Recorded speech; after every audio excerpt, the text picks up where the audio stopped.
نحمده ونصلي على رسوله الكريم أما بعد فأعوذ بالله من الشيطان الرجيم بسم الله الرحمن الرحيم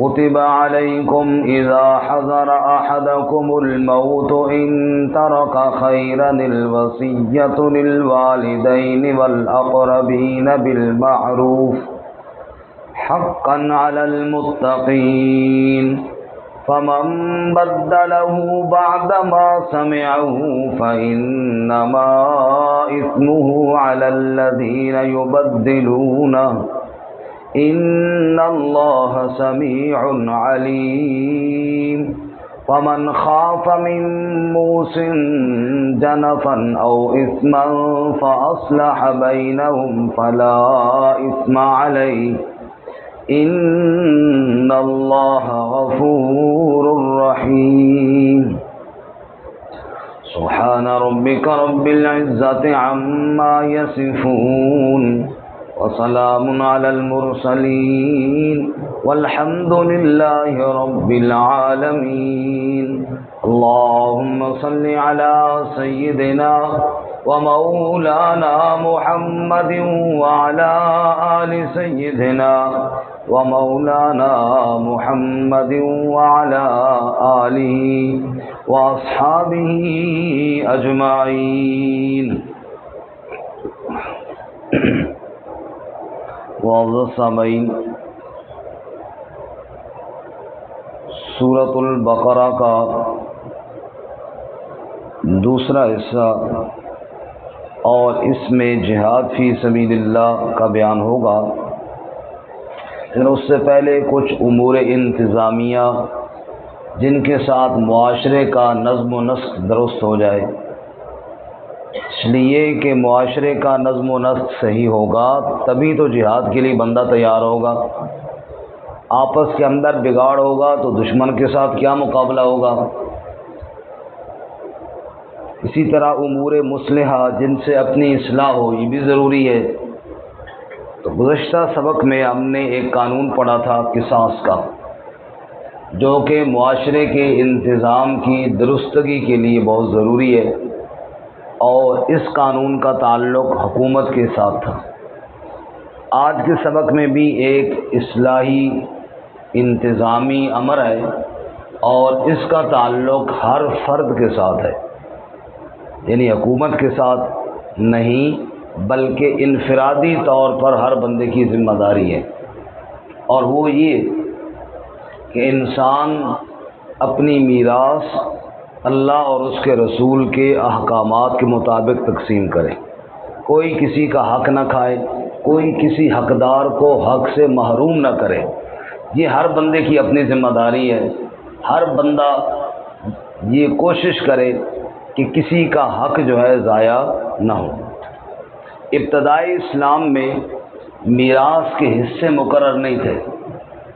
اس وقت انسان پر لازم تھا کہ وہ وصیت چھوڑ کر جاتا کہ میرے مرنے کے بعد فلاں کو اتنا دینا ہے، فلاں کو اتنا دینا ہے، فلاں کو اتنا دینا ہے، فلاں کو اتنا دینا ہے، سب کے لیے وصیت کر کے جاتا۔ اب تو حصے مقرر ہیں، سورۃ النساء میں باقاعدہ حصے مقرر ہو گئے ہیں، اور قانون بن چکا ہے اللہ کی طرف سے کہ مرنے کے بعد کس کو کتنا ملے گا۔ اب اتنی وصیت ہر بندے کو کرنی چاہیے اپنی اولاد کو کہ میں جب مر جاؤں تو میری میراث سب اللہ اس کے رسول کے احکامات کے مطابق تقسیم کرنی ہے، اور اس میں کمی بیشی نہیں کرنی، رد و بدل نہیں کرنی، اسلام کے قانون کے مطابق کرنی ہے۔ اب ایک آدمی اپنی موت سے پہلے اپنے وارثوں کو، اپنے بیوی بچوں کو یہ بات بتا دیتا ہے کہ میری میراث شریعت کے مطابق تقسیم کرنی ہے، اور وہ دنیا سے چلا جاتا ہے۔ بعد میں اگر کوئی گڑبڑ کرتا ہے، اس کے مرنے کے بعد کوئی کسی کو محروم کرتا ہے، کوئی بھائی دوسرے بھائی کا حق مار لیتا ہے، یا بہن کا حق مار لیتا ہے، یا کوئی اور زیادتی کرتا ہے کمی بیشی، اب مرنے والا بری ہے، اس کا اس میں کوئی قصور نہیں ہے، کیونکہ اس نے تو کہہ دیا تھا کہ میری میراث شریعت کے مطابق تقسیم کیجئے، لیکن اگر نہیں کی ہے تو ان کا قصور ہے، بعد والوں کا، وہ بری الذمہ ہے۔ بہرحال کوئی آدمی ایسی وصیت ہرگز نہ کرے کہ جس سے دوسروں کی حق تلفی ہو۔ مثال کے طور پہ بعض لوگوں میں اپنی اولاد میں فرق ہے، فرق اس طرح ہے کہ ایک بیٹے کے ساتھ مثلا اچھا تعلق ہے، ایک بیٹے کے ساتھ اس طرح کا تعلق نہیں ہے، تو ایک انسان مرنے سے پہلے وصیت کر دیتا ہے وہ فلانا بیٹا جو ہے نا اس کو کچھ نہیں دینا، اور دوسرے کے نام کروا دیتا ہے یا دوسرے کے لیے وصیت ساری کر جاتا ہے، تو یہ جائز نہیں ہے۔ رسول اللہ صلی اللہ علیہ وسلم نے ارشاد فرمایا، ایک آدمی بڑے نیک اعمال کرتا ہے حتیٰ کہ اس کے اور جنت کے درمیان ایک بالشت کا فاصلہ رہ جاتا ہے، یعنی بالکل جنت کے قریب پہنچ جاتا ہے، اچانک وہ ایک ایسا عمل کرتا ہے کہ جہنم میں دھکیل دیا جاتا ہے۔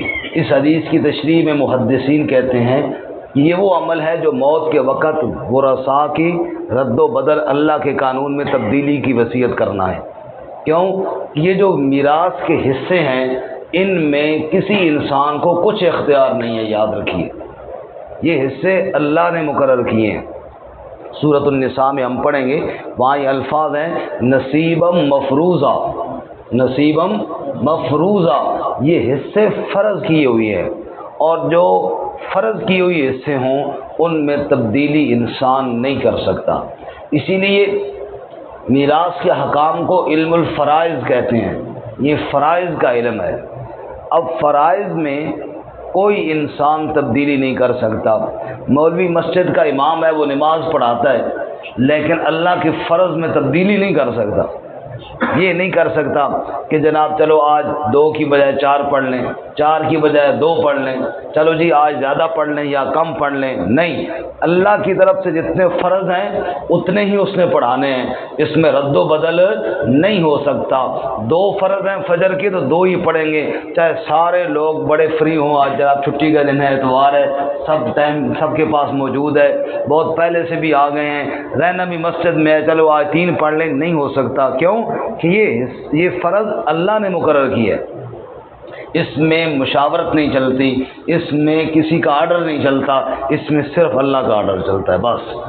ایسے ہی میراث کے بھی حصے اللہ کی طرف سے مقرر کی ہوئی ہیں، فلانے کو 1/8 ملنا ہے، فلانے کو اتنا ملنا ہے، آدھا ملنا ہے یا پورا ملنا ہے، اس میں کسی انسان کو تبدیلی کرنے کا کوئی اختیار حاصل نہیں ہے۔ اس لیے وصیت صرف یہی ہوگی کہ میری میراث شریعت کے مطابق تقسیم کرو، بس، اس کے علاوہ کوئی وصیت کا اختیار کسی کے پاس، ہاں اتنا اختیار ہے کہ مرنے والا اگر کسی کے لیے اضافی وصیت کرنا چاہتا ہے، مثال کے طور پہ کوئی آدمی مالدار ہے اور وہ چاہتا ہے کہ میرا جو فلاں دوست ہے یا جو میرا تعلق والا ہے یا جو میرا استاد ہے یا جو میرا پیر ہے یا جو میرا قریبی ہے اس کو بھی میری میراث میں سے کچھ حصہ مل جائے، تو اس کے لیے یہ اضافی وصیت کر سکتا ہے، لیکن یہ پورے مال میں نہیں کر سکتا، یہ ثلث مال میں کر سکتا ہے، یعنی کل مال کے 3 حصے کیے جائیں اور وہ وصیت تیسرے حصے تک کی گنجائش ہے وہاں کر سکتا ہے، اس سے زیادہ کی گنجائش سورۃ النساء میں ہم پڑھیں گے، وہاں اللہ تعالیٰ نے فرمایا من بعد وصیت یوصی بہا او دین، فرمایا 2 چیزیں ہیں، ایک قرضہ میت کا اور ایک میت کی وصیت۔ قرضہ اور وصیت ان دونوں کو ادا کرنے کے بعد باقی میراث جو ہے وہ اللہ رسول کے قانون کے مطابق تقسیم کی جائے۔ تو یہ یاد رہے کہ وصیت ثلث مال میں، یعنی مال کا جو تیسرا حصہ ہے، ایک آدمی نے مثلا 75,000 روپیہ چھوڑا ہے تو 75,000 کا ثلث کتنا بن گیا جی؟ 25۔ اس 25 میں وصیت کر سکتا ہے، اس سے زیادہ میں وصیت نہیں کر سکتا۔ یہ نہیں کہہ سکتا کہ سارا ہی اس کو دے دو یا آدھا اس کو دے دو، اس کی اجازت نہیں ہے۔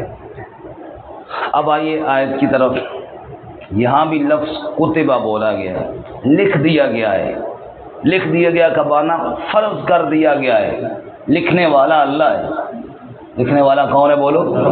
تو اللہ کا حکم فرض ہے، اس لیے فرمایا کتب علیکم، فرض کیا گیا تم پر، اذا حضر احدکم الموت، جب حاضر ہو تم میں سے کسی ایک کو موت، ان ترک خیرا، اگر اس نے مال چھوڑا ہو، خیر یہاں بمانے مال، کیونکہ ترکی کی بات ہو رہی ہے، ترکہ مال ہی ہوتا ہے، اور خیر اچھی چیز، تو مال بھی اچھی چیز ہے اگر چھوڑ کے گیا تو۔ ان ترک خیرا، اگر اس نے مال چھوڑا ہے تو الوصیت للوالدین والاقربین، وصیت کر دینا والدین کے لیے اور قریبیوں کے لیے، بالمعروف، دستور کے ساتھ، شرعی قانون کے ساتھ، حقا علی المتقین، حق ہے پرہیزگاروں پر، تقوی والوں پر۔ فرمایا اگر مرنے والے نے مال چھوڑا ہے تو، مال ہی نہیں ہے تو گل ہی مکی پھر۔ ایک بندے کے بعد ٹکا ایک نہیں، وہ وصیت کرتا ہے بھائی آدھا اس کو دینا، نصف اس کو دینا، ثلث اس کو دینا، بس تسی رہن دو بھائی بزرگو، تسی جاؤ، اللہ تعالیٰ خری لے جائے، اللہ تھوڑی قبر اچھی کرے۔ مال ہی نہیں ہے تو پھر تو نہیں نا، اس لیے اللہ ان طرح کا خیرہ، اگر مال چھوڑا ہے تو، مال ہی نہیں ہے تو بس گل ہی مکی پھر۔ سیلاب کے علاقوں میں اللہ تعالیٰ رحم فرمائے، اور غریب آدمی کا سب سیلاب آیا، سب کے مکان گرے نا، لوگ رو رہے ہیں، کوئی اپنے مال کو دیکھ کر، کوئی دکانوں کو دیکھ کر، غریب آدمی کا تھا ہی کچھ نہیں، اس نے چادر اٹھائی نے کندھے پہ رکھی، اس نے کہا آج ہی غربت دا مزہ آیا ہے، رو تو سی، سمجھ آئی؟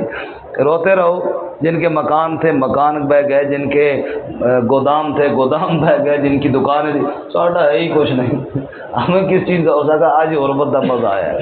تو اگر ہے ہی کچھ نہیں تو آج ہی تو مزہ آئے، بادشاہ جاؤ، ٹینشن کس بات کی کہ کسی کا حق کھائے گا یا محروم کرے گا۔ اگر مال ہے تو پھر یہ حکم ہے۔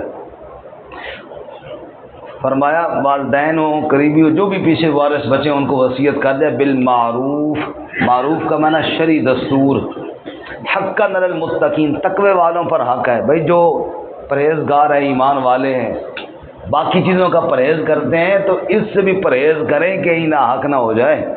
تقوی کا معنی ہوتا ہے بچنا، تقوی کا معنی کیا ہے؟ ایسی وصیت سے بچیں جس سے دوسرے کی حق تلفی ہو۔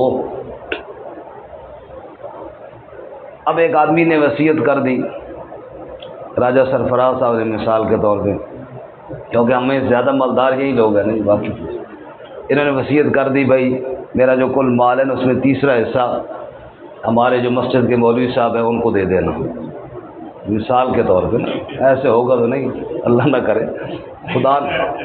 اچھا واہ جی، یہ سارے لوگ گواہ ہو جائیں جی، سارے لوگ گواہ ہو جائیں، بس ٹھیک ہے، تجھے ہوں مرو صحیح پھر انشاءاللہ۔ وصیت کر دیتے ہیں، دوسری وصیت اپنی اولاد کے لیے چھوڑ جاتے ہیں، بھائی میری جتنی بھی میراث ہے اس میں اللہ رسول کے قانون کو مقدم رکھنا ہے بس۔ اب اس میں بیٹی کا حق بھی ہے، بیٹوں کا حق بھی ہے، تو اس میں انشاءاللہ ان کی 5ویں شادی ہونے والی ہے، اہلیہ ہوگی، اس کا حق بھی ہے، ہماری بھابھی کا، جو جس کا حق ہے وہ اس کو ملنا ہے، کیونکہ شریعت نے سب کے حصے رکھے ہیں، اور میراث تقسیم کرنی اللہ اس کے رسول کے قانون کے مطابق۔ تو بہرحال اللہ تعالیٰ فرماتے ہیں ایک آدمی نے مرنے سے پہلے وصیت کر دی، اب وہ چلا گیا دنیا سے، اب اس کے وارثوں نے گڑبڑ کر لی، اس کے ورثاء نے بہن کو حق نہیں دیا، یا کسی بھائی کا حق مار لیا، یا جناب ان کی بیوہ جو تھی ان کو حق نہ دیا، بہرحال ورثاء نے اگر گڑبڑ کی ہے تو اس کا قصور مرنے والے پہ کوئی نہیں ہے، کیونکہ اس نے تو کہہ دیا تھا۔ ہاں اگر خود ہی گڑبڑ کر کے گیا پھر وہ الگ بات۔ فمن بدلہ، بس جو کوئی بدل دے، جس نے بدل دیا اس وصیت کو، بعد ما سمعہ، اس کے سن لینے کے بعد، اس نے سن لینے کے بعد، فإنما اسمہ، بس بے شک اس کا گناہ، علی الذین یبدلون، ان لوگوں پر ہے جنہوں نے بدل دیا اس کو، بعد والا گناہ ان پر ہوگا جنہوں نے عمل نہیں کیا، مرنے والے پہ کوئی گناہ نہیں۔ ان اللہ سمیع علیم، بے شک اللہ تعالیٰ سننے والا، علم رکھنے والا ہے۔ رب جانتا ہے کون زیادتی کر رہا ہے، کون حق تلفی کر رہا ہے۔ اللہ تعالیٰ رحم فرمائے اور اللہ معاف فرمائے۔ ہمارے اکثر علاقوں میں عورتوں کو میراث میں حصہ دینے کا خیال ہی کسی کو کبھی نہیں آیا۔ یہ ان لوگوں کی بات نہیں کر رہا جن کو بے دین کہا جاتا ہے، یہ دینداروں کی بات کر رہا ہوں۔ نمازی ہوں گے، مولوی ہوں گے، قاری ہوں گے، تبلیغی ہوں گے، بڑے بڑے دین کے کام کر رہے ہوں گے، لیکن اس طرف خیال ہی نہیں گیا کہ جناب یہ بھی فرض ہے، اس طرف توجہ ہی نہیں گئی کہ یہ بھی دین کا کام ہے، اللہ کا حکم ہے اور یہ فرائض میں سے ہے۔ تو بہنوں کو حصہ کوئی نہیں دیا، ساری میراث بھائیوں نے آپس میں تقسیم کر لی، اور وہ بہن جو ہے وہ شرم سے مانگتی بھی نہیں ہے، کہیں کہیں تو مانگتی ہے لیکن چلو وہ نہیں بھی مانگتی تو ساری زندگی ایسی گزر گیا، اس کا حق کھا لیا۔ اور عموماً یہ کہہ دیا جاتا ہے او جی بہنوں نے معاف کر دیے، بہنوں نے کیا کر دیے؟ آپ دیکھیں تقریباً 50 سال کے قریب میری بھی عمر ہونے والی ہے، آپ میں سے بھی کئی حضرات ہیں، ہمیشہ ہم یہی سنتے ہیں کہ بہنوں نے معاف کر دیا۔ آپ میں سے کبھی کسی نے سنا ہے کہ بھائیوں نے معاف کر دیا؟ بھائیوں نے کہا جی ہم ایسا نہیں لیتے، سارا بہنوں کو ہی دے دو۔ ہمیشہ بہنیں ہی معاف کرتی ہیں، ہمیشہ بہنیں ہی معاف کرتی ہیں، بھائی کبھی معاف نہیں کرتے۔ حالانکہ بھائیوں کو معاف کرنا چاہیے نا، اللہ نے مرد بنایا ہے، تم کاروبار کر سکتے ہو، تم اور کئی ذریعے ہیں تمہاری آمدنی کی، تم جرت کرو نا، تم کہو جی ہم نے حصہ سارا بہنوں کو معاف کر دیا ہے، ہم نہیں لیتے، سارا بہنوں کا ہو گیا۔ نہیں، ہمیشہ بہن ہی معاف کرتی ہے، اس بیچاری نے دیتا جو کوئی نہیں ہے تو اس نے معاف ہی کرنا ہے۔ اس کا مطلب صرف اتنا ہے کہ بہن آگے جھگڑا نہیں کرتی، وہ چپ کر جاتی ہے، بھئی اب جناب کیا کریں، ورنہ معاف کون کرتا ہے؟ معاف تو ہوتا ہے جو دل سے معاف کیا جائے۔ اس کا طریقہ یہ ہے کہ آپ زمین بہنوں کے نام انتقال کروا دیں، قبضہ بھی ان کو دے دیں، ان کو بولیں یہ فرض ہے، فرض ایک دفعہ آپ لے لیں۔ اب اگر وہ بہن دوبارہ آپ کے نام انتقال کروا دیں پھر معاف کر دیے، پھر ہم مانیں گے کہ واقعی اس نے معاف کر دیے، لیکن آپ نے نہ اس کو قبضہ دیا نہ اس کے نام انتقال کروایا، گھر بیٹھے بیٹھے کہہ رہی واہ معاف کر دیا جی، معاف کر دیا۔ تو یہ خام خواہ کی باتیں ہیں، یہ بارگاہ الہی میں نہیں چلتی۔ یہ دنیا والوں کو تو آپ کہہ رہے ہیں مطمئن کر لیں گے، رب تو جانتا ہے نا کہ تم نے کتنا کیا ہے۔ اس لیے میراث میں بہنوں کو حصہ دینا یہ اللہ رسول کا فرض ہے، یہ اللہ نے فرض کیا ہے، اور فرض میں تبدیلی کا اختیار کسی انسان کے پاس بولو نہیں ہے۔ اللہ عمل کی توفیق عطا فرمائے۔ اچھا لیکن کوئی بھی نہیں کرتا جی، کوئی بھی نہیں کرتا، جو بھی معاف دے دیں کوئی بھی نہیں معاف کرتا، ایسے ہی ہے۔ اللہ سب کو توفیق عطا فرمائے۔ بہنوں کا حصہ یہ فرض ہے۔ آگے اللہ فرماتے ہیں فَمَنْ خَافَ مِن مُوصٍ جَنَفًا أَوْ إِثْمًا۔ ایک اور مسئلہ، ایک آدمی موت کے قریب ہے، رشتہ دار بیٹھے ہیں، بیٹے بیٹھے ہیں، بیٹیاں بیٹھی ہیں، بھائی بیٹھے ہیں، سارے بیٹھے ہیں، اب وہ حالت اس کی کیفیت ایسی ہے کہ کوئی وصیت کر رہا ہے اور مجھے خطرہ ہے کہ وہ زیادتی کرے گا۔ کیوں؟ میں جانتا ہوں نا کہ اس کا رجحان ادھر زیادہ ہے، ادھر نہیں ہے، تو مجھے ڈر ہے کہ یہ وصیت ایسی کرے گا کہ حق تلفی کرے گا۔ اسے چاہیے کہ مرنے والے اس وصیت کرنے والے کو سمجھائے کہ دیکھو قبر میں تو رے اکیلا جانا ہے، انہوں نے تیرے کام نہیں آنا، ایسی وصیت نہ کر جس سے آگے خود پکڑا ہوا ہو۔ سمجھانا چاہیے، اسے سمجھانا چاہیے، ایسی وصیت نہ کر جس سے آگے تو خود پکڑا ہوا ہو۔ ہمارے پنجابی کی ایک مثال ہے، کھائے ٹبر تے سودے قبر، کھائے ٹبر تے سودے قبر، یعنی کھائیں گے وہ اور قبر میں سزا یہ بھگتے گا۔ کتنی بد نصیبی ہے کہ کھائیں گے وہ رسا اور سزا یہ بھگتے گا، تو اسے بس سمجھائیں۔ اللہ کہتے ہیں یہ سمجھانا چاہیے۔ فَمَنْ خَافَ مِن مُوصٍ، بس جو کوئی خوف کرے وصیت والے سے، جَنَفًا او اِثْمًا، میلان کا یا گناہ کا۔ میلان یہ ہے کہ ایک طرف میلان چھکاؤ زیادہ ہے، گناہ یہ ہے کہ اس کو بالکل کچھ نہیں دینا۔ جھکاؤ کا ڈر ہے یا گناہ کا ڈر ہے؟ ایک طرف جھکاؤ کا ڈر ہے، دوسری طرف گناہ کا ڈر ہے کہ وصیت کرنے والا اس کو محروم کرے گا، گناہ کرے گا۔ ادھر جھکاؤ ہے، ادھر زیادہ کرے گا، اس کو حق سے زیادہ دے گا۔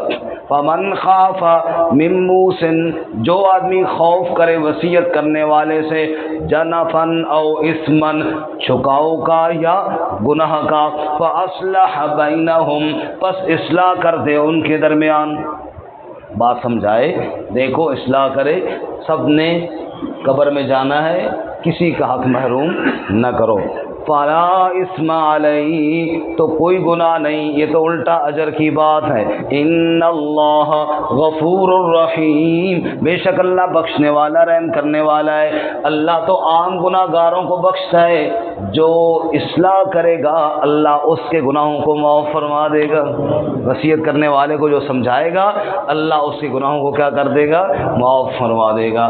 تو خلاصہ یہ نکلا آج کے سبق میں وصیت کا قانون۔ وصیت یہ ہے کہ ایک انسان موت سے پہلے، اب موت ہماری کب آئے گی؟ ہر ایک انسان کو آج ہی تیار ہونا چاہیے، وہ تو نہیں کل کس نے دیکھا ہے۔ تو یعنی ابھی سے یہ پیغام چھوڑ کے جانا چاہیے اپنے ورثاء کے لیے، بھائی جو میری میراث ہے نا اس میں تو اللہ رسول کے احکامات کا پورا لحاظ رکھنا، اور کسی کے ساتھ زیادتی نہیں ہونی چاہیے۔ جب میری اولاد کو یہ پتہ ہوگا کہ میرے والد نے، ہمارے بڑے نے یہ وصیت کی ہے اور اس کا یہ پیغام ہے کہ میری میراث شریعت کے مطابق تقسیم ہو جائے، اس کے بعد اگر وہ اولاد گڑبڑ کرتی ہے تو وہ خود بھگتیں گے، مرنے والا اس سے بری ہو جائے گا۔ اور اگر ایک آدمی کو یہ ڈر ہے کہ یہ کوئی گڑبڑ کرے گا تو اسے اخلاص کے ساتھ سمجھانا چاہیے۔ اللہ تعالیٰ عمل کی توفیق عطا فرمائے۔ ترجمہ دوبارہ سنیں۔ کتب علیکم، فرض کیا گیا تم پر، اذا حضر احدکم الموت، جب تم میں سے کسی کو موت آ جائے، ان ترک خیرا الوصیہ، اگر اس نے مال چھوڑا ہے تو وصیت کر جانا، للوالدین والاقربین، والدین کے لیے اور قریبیوں کے لیے، بالمعروف، شرعی دستور کے ساتھ، حقا علی المتقین، حق ہے تقوی والوں پر۔ فمن بدلہ بعد ما سمعہ، پس جس نے بدل دیا اس کو اس کے سننے کے بعد، فإنما اسمہ علی الذین یبدلون، پس بے شک اس کا گناہ ان پر ہے جنہوں نے اس کو بدل دیا۔ ان اللہ، بے شک اللہ تعالی، سمیع علیم، سننے والا جاننے والا ہے۔ فمن خاف، پس جو آدمی خوف کرے، من موص، وصیت کرنے والے سے، جنفن او اسمن، جھکاؤ کا یا گناہ کا، فاصلح بینہم، پس اصلاح کر دے ان کے درمیان، فلا اسم علیہ، پس کوئی گناہ نہیں اس پر، ان اللہ غفور الرحیم، بے شک